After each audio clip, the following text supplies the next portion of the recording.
So it's the time of year where we are sitting here thinking about gardening. I, for one, have had it on my mind for quite some time. It seems like once January hits, we are homesteaders are all things gardening, right? And I am no different. So in this week's video, we are going to talk about my plans for our 2021 garden, and it might be a whole lot different than our plans were last year. So stay tuned. I'm going to talk about it in this video and what you can expect to see on my channel this garden season.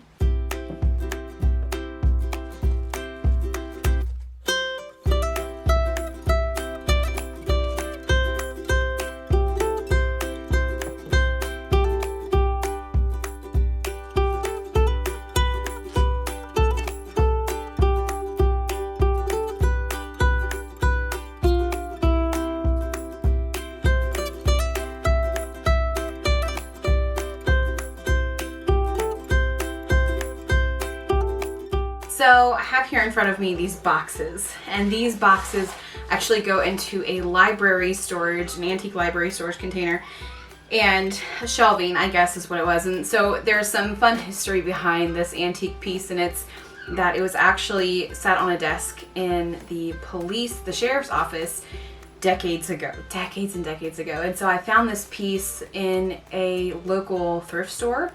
Kind of like a thrift store, kind of like a junk store, kind of like an antique store, whatever you want to call it. I found it there. I got a really good price on it. It's tiger oak, which is really what we love for all of our antiques. If you've ever seen our bedroom, we have antiques all over our bedroom, and most of it's tiger wood. But you're not here to talk about antiques. I could talk about those all day. You're here to talk about gardening. And this year is a little bit different because all of our plans have changed. If you remember in 2020, originally our plan was that we were going to garden on 5 acres that we were going to potentially buy from a family member. And we were going to build our house last year on that property, but with 2020 and the craziness, we decided not to. We did have a garden over there. It did do very well. It was very hard to keep up with, though, because it was just fresh, raw land, and fresh, raw land, pasture grass can have its own set of issues, but we did have success, much success. We have about 250 pounds of potatoes. We had so many peppers I couldn't count. The one issue we did have was our tomatoes. They didn't do very well, and that is because we were not there to properly manage our garden. It was about a mile up the road, and at the time I had a very small baby, and he was very needy, and it was very hard for me to get over there to maintain the garden every single day. So now our plans have changed. We're not moving over there now. We've had time to think about it and thought, you know what? We know what we really want, and we know that we can go after it, and so we're going to.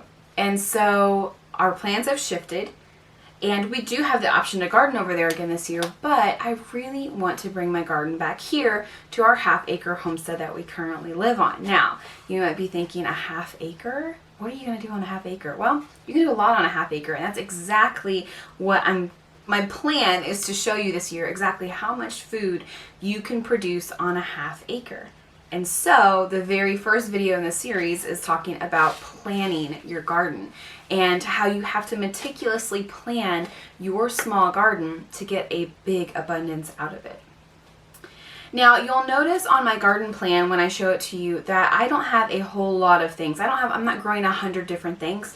I'm just growing what my family eats. And that's the first really important point that you need to think about when you are planning a small garden. So we have 2 separate garden spaces, and we're going to probably have 3, but the 2 that I want to talk about are in the front yard. And so they look really small, but one space is about 20 by 20, and the other space is about the same, but I'm going to shorten it. It's about 28 by 10 or so that I'm going to shorten it down to. I could make it bigger, but it's in a much shady spot, and we are going to combat shade this year, but there are vegetables that you can grow in the shade, and I have done it before with success, and I'm going to show you how to do it this year as well. So let's get started about what I am doing seed-wise this year and kind of going over my plans. If you did not get in on the 2021 Homestead Journal Planner, I'm so sorry you missed it. You can go get a printable version, and I would really encourage you to. You can actually print it out like Staples or something, or you can print it out at home. You can see mine has been well used already. It's got a plate ring on it from where my 11-year-old set his bowl on it. And this is the first year that we've printed this through Homesteaders of America. There are already some changes I know we're going to have to make, but in the meantime, it's really getting the job done for me. So in this planner, there is actually a garden layout section, which is very, very, very helpful. And this is kind of what it looks like. There's some graph paper. And then there's actually a third garden layout section on this side, which is just blank paper, and I actually used that to kind of brain dump what I wanted to grow this year. And so I'm going to go through this with you, and we are going to go through our seeds and kind of figure out if there's anything else that I want to add this year. And I think it's really going to be helpful as you watch through it. So here's what the current garden layout looks like. So this is my spring garden, and then this is my summer and fall garden. And you're gonna see this doesn't change much from this, but I am going to have to do a lot of succession planning and rotating for you and for me to kind of figure out how to best get the amount that I need. So I'm gonna start on this side. Let me show you the layout. Here is the walkway that is in the beginning of our property, and this right here is the house, okay? And so this is the right side of the house if you're looking out of the house, and this is the left side of the house. So here's a walkway just to kind of keep you centered here. On both sides of the walkway there are flower gardens, and there's actually a flower garden up here which I've put on this side because I'm planting some more flowers this year. But we're gonna start on this side because this is gonna produce the most for me. So the perimeter of my garden space, this is a 19 by 19, I kind of pulled it in a little bit. The perimeter of this garden space is fenced with just regular like goat fence. And on the outside, I've done this for years and it's worked amazing.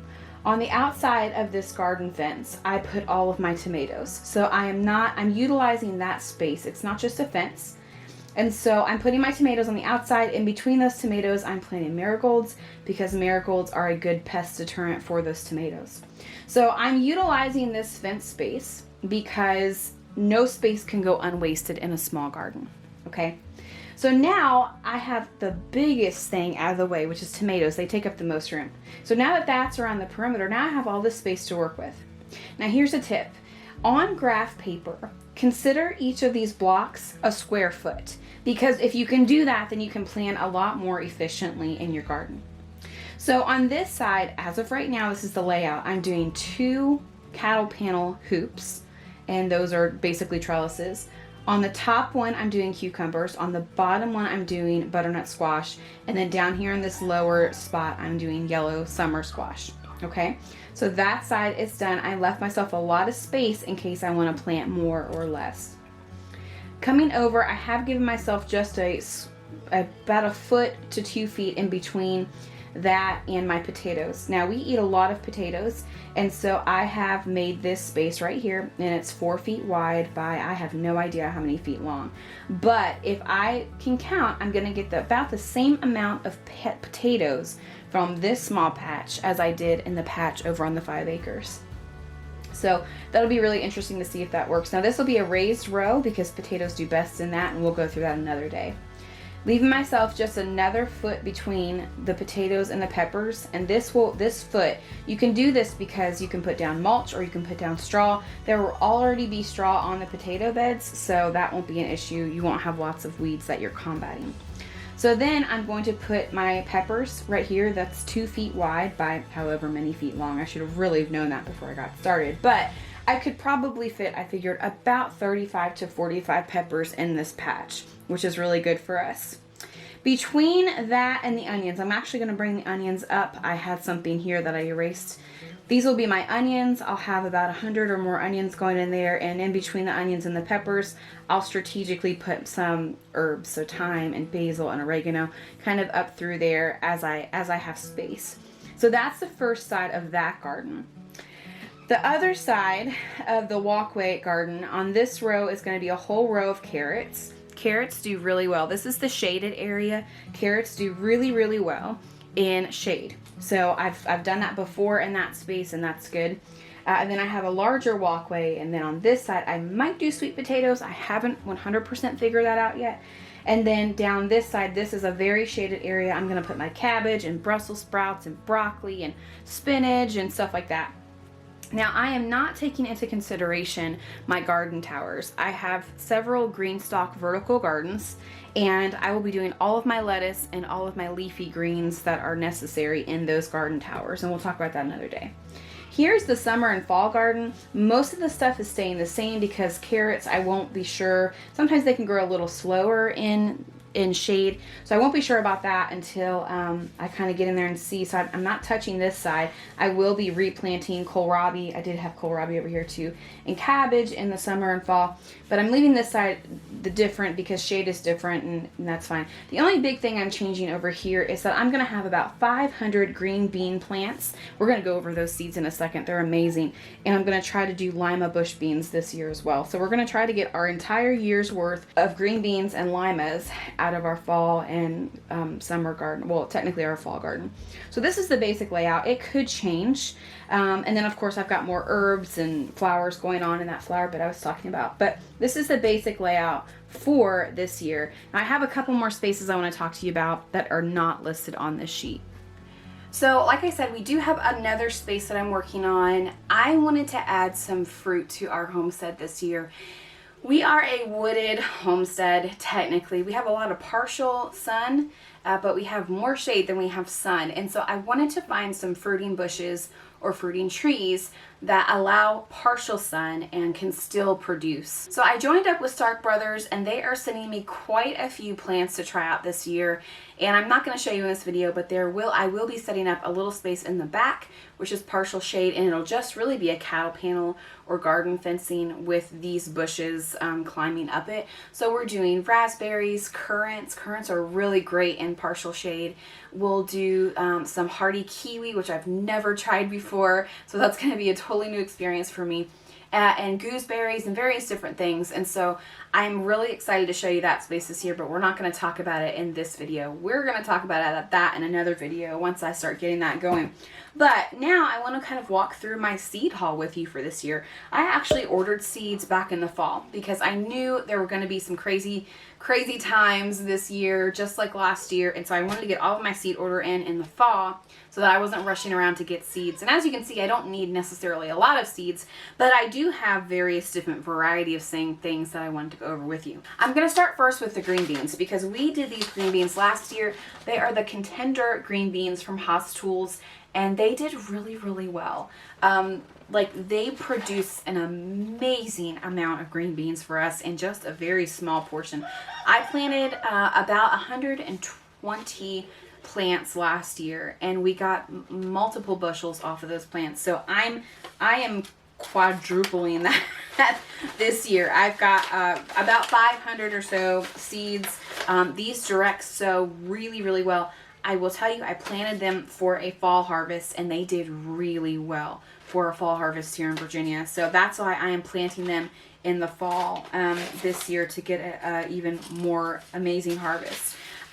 There are some things that I am thinking about doing as well that I didn't list. One of those is beets, and these are the seeds for generations, and they're actually in Virginia, and they have really, really good seeds. And the nice thing is that since they're here and they're harvesting their own seeds, that these seeds are already acclimated to my climate. So these are the what are these? Oh, these are the Detroit Dark Red. That's what I thought they were. So I might plant some of those this year. We'll just have to wait and see how much space I have. The carrots that I'm planting this year are the Danvers. I have several of these. These are, again, from Seeds for Generations, but I also have some from Baker Creek left over the past 2 years that I'm going to throw in there too. I bought some marigolds, so I will be planting those, and I'm going to show you my seed setup too this year in case you want to grow your own seeds. And then here is an heirloom mix of lettuces. These are various different lettuces that I'm going to try in one of the green stock garden vertical gardens. I do have some various different pumpkins that I might try to grow this year. Here's the fairy tale pumpkin from Haas Tools. Hopefully you're seeing these and they're not all like messed up. And then I have, you know, some other pumpkins, but we'll have to wait and see if I have enough room for those. I'm definitely doing my Cherokee purple tomatoes this year. These are also from Haas Tools. Let me just tell you, I was a snob for seeds from places like Baker Creek and So True Seeds and places like that, and they all have really great seeds. But this is just for the sake of transparency and honesty. I have found that the Haas Tool seeds germinate, gosh, probably 75 to 80% better than any other company that I've tried. So take that as you may. At least in every situation I've been in, the Haas Tools have germinated much better. So I've been trying to buy a lot of things from them. They do have non-GMO seeds, organic, that you can buy too.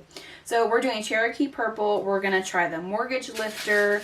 Let's just go through the tomatoes while I have you. I am planting mostly Amish paste tomatoes, and that is because they are very, very meaty tomatoes, and I am growing for pasta sauce and canning tomatoes this year. So Amish paste tend to be my favorite for canning, and they're also really good for eating, believe it or not. It's the one tomato that's really, really big. It's a pretty good sized tomato, about that big. And so even if you're not using it for canning, they're really, really good and meaty for eating as well. So we're going to do the Amish paste for most of them. And then we'll throw in things like the Cherokee Purple. Let me pull my tomato. I have one whole tomato thing here on my own. I did buy Amish paste as well from Seeds for Generations, just to see. I was just curious to see if there's any difference in them and Haas Tools. I felt, here's another one. This is a cherry tomato. They are called Sun Gold tomatoes. I fell in love with these last year. I got them from our local greenhouse, and I wanted to buy the seeds in case I couldn't find them again this year. They literally taste like candy. I'm not kidding you. They are so sweet that it tastes more like a fruit than it does a vegetable. And so we never even brought them home. We would always just pop them in our mouths while we were there. They were so, so, so good. I did buy Cherokee Purple from Seeds for Generations as well. I am going to try the Dr. I don't know what it's called. Weech? Someone will correct me because I know that there are a lot of people who grow these. So I'm going to try those this year too. I've never tried this before. And then I think that's going to be it. I do have the Summer Pick tomatoes, which are not an heirloom. That's from Haas Tools. I might try to grow these again this year. They didn't do very well last year, but that's more so my issue than Haas Tools. So that's about it for tomatoes this year. I'm trying to keep it simple. I can only fit about 15 to 20 plants. So that's all we're going to do for that. Now my peppers, I don't know if I'm going to grow peppers from seed this year. I think that I'm probably going to get my pepper plants from the greenhouse this year, because in Virginia, if you don't grow them right, then, you know, you're left with no peppers. So I am going to grow mostly jalapenos. I have some big poblano type peppers that I want to grow, and then banana peppers, and those will be mostly it for the pepper area. All right, so we've gone through the tomatoes and the peppers. Let's go through something else now. All right, so there are some other seeds I might try to grow this year. I have the French breakfast radishes. I've actually never grown these before, or maybe I have grown these before. It's hard to keep up with, but I did buy some of those this year just in case I wanted to try them. We have, of course, all of our herbs. So I have basil, mugwort, cilantro. I got Italian basil from Haas Tools. Marshmallow. I am going to plant quite a bit of stinging nettle this year because it's really good in teas. It's one of my newest favorite herbs. And I've got sage, and so just the regular thyme, oregano. And then I've got a lot of flowers in here. You can see I have my zinnias. I did purchase American Legion poppies last year. I might try to grow some of those. Nasturtiums, these are just decorative. Here's a beautiful Will Rogers zinnia. They are just absolutely gorgeous, and so I am going to try to plant those this year. I have some Hungarian blue bread seed poppy, some yarrow, which is just common yarrow. Oh, I tried these last year. They did not germinate well here, but I'm going to try these again. These are the Flemish antique poppies, which I'm really excited about. Some regular sunflowers, chamomile, calendula, more chamomile, comfrey. And then we have some really fun sunflowers. I love the Pro Cut sunflowers. They are absolutely beautiful. This is the Pro Cut red sunflower. Here's the Pro Cut white night sunflower. These did really well for us last year. And then here's the Pro Cut lemon sunflower. So those are all really good options for flowers, for pollinators, and anything else that you just want to have pretty in your garden. Now, I do have some melons here. I will probably not grow melons, but if I decide to, then I'll grow them in that back portion that I was talking about. And if I do, then I'll do the Moon and Star watermelon because that's what I have. I will do the Athena cantaloupe also because that's what I have. And then I do have some small sugar pumpkins. I might try to do those. Of course, I have my squash. I have some squash. This is a pumpkin, but it's also squash. And then just various different squash that I have going on. I don't know if I will get to all these this year, but they're there if I need them and if I decide that I have more space. So that's just the gist of what I'm planting this year. It could always change. I can always add stuff. I can always take away stuff. But as you can see, it's quite a bit of produce and herbs and vegetables in a small garden space. The key is rotating your garden and succession planting. And by succession planting, I mean once one product is done, you replant that product or plant a product in its place. That's what I'll be doing with the potatoes. I have found great success by growing potatoes in a plot, and then as soon as they're done, which is in June, replanting that plot with green beans or some kind of green fruit or vegetable, I guess would be. And so for me, it'll be green beans and lima beans, and they should grow really, really well there. They also put nutrients back into the soil, which is really nice. And then also choosing plants that are hardy in the space that I have. And normally the tomatoes that I talked about, they do really well here, as long as they have a really good start. So that's one of the biggest keys, is giving them a really good start by growing them early, but not too early, in a controlled setup. And so I'm going to go through that with you over the next couple of weeks as I start setting my seed station up. You never want to start too early because then you get leggy plants, but you never want to start too late because then you might be out of your grow season and then have to just go buy plants. So we're going to walk through that over the next few weeks. I know it's been quite a while since I've made a video, but we've just been so busy with the Homesteaders of America conference. We have 2 events this year, and it has taken up a lot of my time. And so it's not a complaint. It's all good things because this community is growing so fast. But it's just, you know, this week I'm concentrating on the garden and getting that all set up. So, hey, thanks for joining me. If you haven't subscribed yet, please subscribe. Hit that notification bell too, because then you will be alerted to this entire series. I have no idea what I'm going to call it until I title this video. Maybe it'll be growing in small spaces or growing in abundance in a small space. You can do it. Doesn't matter how big of a space you have. You can grow in a small space as long as you know the keys and tips and tricks on how to do it. And this year I'm going to show you how to do exactly that. Alright guys, thanks for joining me on this seed haul. Thanks for joining me on the layout of my garden for 2021, and I can't wait to get started with you.